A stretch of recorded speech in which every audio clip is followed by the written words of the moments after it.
आप लोगों ने एक खबर पढ़ी होगी कि सोनिया गांधी और राहुल गांधी के खिलाफ ईडी ने दाखिल की है चार्जशीट। आखिर ये कौन सा मामला है? और आप लोगों ने एक केस के बारे में सुना होगा। कौन सा है केस? वो नेशनल हेराल्ड केस की बात कर रहा हूँ, मामले की बात कर रहा हूँ। तो इसके बारे में एक सामान्य जानकारी हम लोग देख लेते हैं, जान लेते हैं। देखिए, ईडी की बात करें तो इन्फोर्समेंट डायरेक्टरेट की बात कर रहा हूँ मैं, प्रवर्तन निदेशालय की। और इसकी स्थापना 1 मई 1956 में हुई थी। और आप देखेंगे कि प्रवर्तन निदेशालय यानी ईडी ने नेशनल हेराल्ड अखबार से जुड़े एक मनी लॉन्ड्रिंग केस में कांग्रेस सांसद सोनिया गांधी और लोकसभा के विपक्ष के नेता राहुल गांधी के खिलाफ आरोप पत्र दाखिल किए हैं। और कांग्रेस ने ईडी के इस कदम को बदले की रणनीति बताया और कहा कि प्रधानमंत्री गृह मंत्री धमका रहे हैं। समाचार एजेंसी पीटीआई के मुताबिक ईडी ने इस मामले में से जुड़ी जांच के बाद कांग्रेस के इन दो वरिष्ठ नेताओं के खिलाफ चार्जशीट दाखिल की है। और विशेष जज विशाल गोगने ने 9 अप्रैल को दायर इस चार्जशीट का संज्ञान लिया है। मामले की सुनवाई की तारीख 25 अप्रैल तय की गई है। और चार्जशीट में कांग्रेस नेता सैम पित्रोदा और राजीव गांधी फाउंडेशन के ट्रस्टी सुमन दुबे को भी अभियुक्त बनाया गया है इसमें। और आप देखिए, इस महीने की शुरुआत में ईडी ने एसोसिएट जर्नल्स लिमिटेड यानी कि एजेएल की 661 करोड़ की रुपए की संपत्तियों को भी जब्त करने की प्रक्रिया शुरू कर दी थी। जांच एजेंसी ईडी ने औपचारिक तौर पर दिल्ली, मुंबई, लखनऊ के प्रॉपर्टी रजिस्ट्रार को नोटिस जारी किया था और इन संपत्तियों का फिजिकल पोजेशन लेने की मंशा जाहिर कर दी थी। और नेशनल हेराल्ड अखबार का प्रकाशन एसोसिएट जर्नल लिमिटेड करती है और जिसका मालिकाना हक यंग इंडियन प्राइवेट लिमिटेड के पास है। कंपनी में सोनिया गांधी, राहुल गांधी दोनों की हिस्सेदारी है। अब इस पर कांग्रेस ने क्या कहा है ये भी जान लीजिए आप लोग। साल 2022 में कंपनी में कथित तौर पर वित्तीय अनियमितताओं की जांच के लिए ईडी ने केस दर्ज किया था और सोनिया गांधी, राहुल गांधी को पूछताछ के लिए भी समन किया था। ईडी ने नेशनल हेराल्ड की संपत्ति जब्त करने की कार्रवाई मनी लॉन्ड्रिंग कानून पीएमएलए के सेक्शन 8 के नियम 5(1) के तहत की है। और इसके तहत वो जब्त की गई संपत्तियों को कब्जा लेने की प्रक्रिया शुरू कर सकता है। इस कार्रवाई के मुताबिक संपत्ति पर काबिज लोगों को संपत्ति और इसका परिसर खाली करने को कहा गया है। ऐसा ही एक notice Jindal south western project limited को भी जारी किया गया था, जिसका कब्जा मुंबई की बांद्रा पूर्व स्थित हेराल्ड हाउस बिल्डिंग की 7वीं से 9वीं मंजिल पर है। कंपनी को निर्देश दिए गए कि वह अपना किराया या लीज पेमेंट ईडी को देना शुरू कर दें। कांग्रेस नेता जयराम रमेश ने एक्स पर पोस्ट किया कि नेशनल हेराल्ड की संपत्ति जब्त करना कानून के शासन के नाम पर राज्य पर आयोजित अपराध है।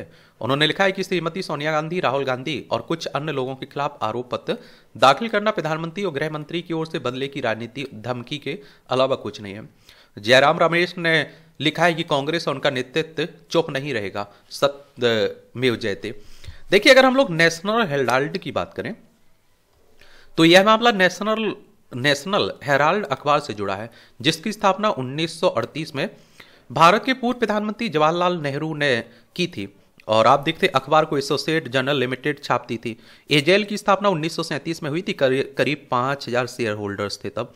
कंपनी 2 और अखबार भी छापती थी, कौमी आवाज और नवजीवन। 1947 में नेहरू ने पीएम बनने के बाद बोर्ड का चेयरमैन पद छोड़ा था। 2008 में आर्थिक तंगी की वजह से अखबार बंद हुआ। 2016 में डिजिटल पब्लिकेशन के साथ फिर शुरू हुआ ये। और आप देखते हैं कि उस समय से ये अखबार कांग्रेस का मुख्य पत्र माना जाता रहा है। अखबार का मालिकाना हक एसोसिएट जर्नल लिमिटेड यानी कि एजेएल के पास था, जो 2 और अखबार भी छापती थी ना, हिंदी में नवजीवन, उर्दू में कौमी आवाज।